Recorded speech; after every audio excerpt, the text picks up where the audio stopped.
psychological study from the National Institute of Mental Health. Just this morning, along with his longtime psychiatrist. The circle of depression is growing wider, broader. 15% of women suffer from this disorder. Affecting over 20 million Americans. Changes that have occurred in the brain. Abnormalities in the neurotransmitters. Is that a chemical imbalance? Patient's got a problem. They've got a drug. 8 million American kids take prescribed medication. Need psychiatric care. But what if the criminal is mentally ill? The punishment, a form of aversion therapy. 10 minute cures on the show, but I want to... Seasonal affective disorder. OCD. Oppositional defiant disorder. Schools criticized for over-prescribing.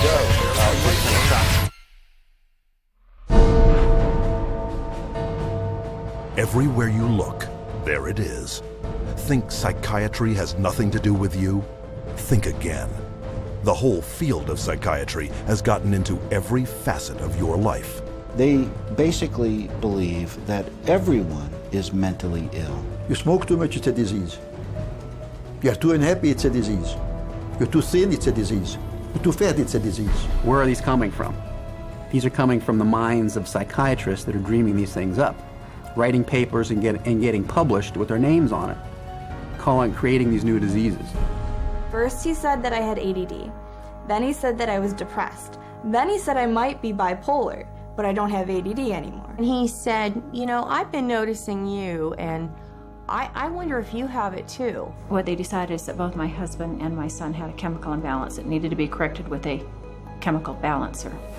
There is not one shred of credible evidence that any respectable scientist would consider valid, demonstrating that anything that psychiatrists call mental illness are brain diseases or biochemical imbalances. It's all fraud. There's no reliability of diagnosis, and there is no science. It's just pseudoscience. It's pretend science. This is one of the most open secrets in all of America in the psychiatric field, that nothing is being done that's legitimate, and they're billing for it. Psychiatrists claim that over 1 billion of the world's population is mentally ill.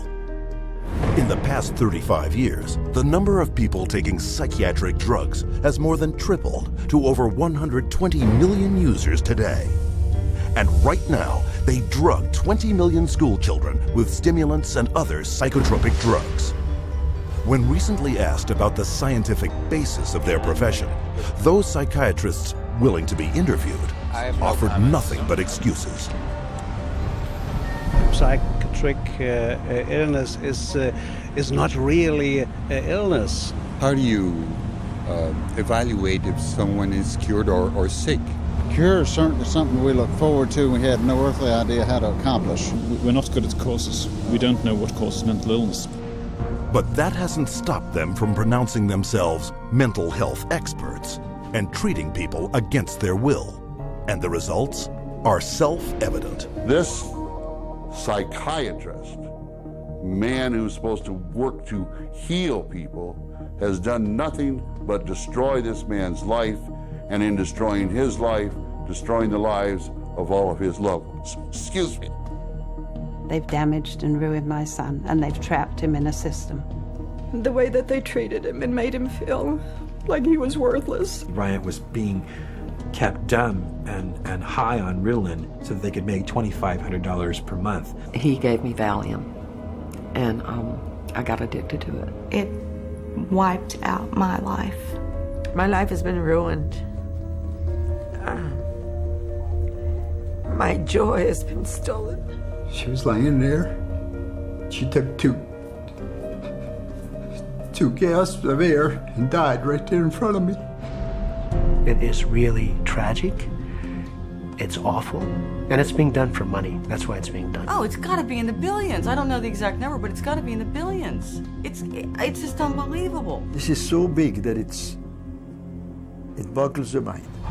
Take the human tragedy you have just seen and multiply it by the millions. Since 1965, nearly twice as many Americans died in government psychiatric hospitals than U.S. soldiers killed in battle in all wars since 1775. U.S. government and private insurance pay out $100 billion every year for psychiatric services, substantially inflating the cost of medical insurance premiums. And while raking in nearly $1/3 of $1 trillion annually, psychiatry cannot point to a single cure. Hard to believe? That's exactly what they count on. And as we will show you, it's how they have been getting away with it from the very beginning.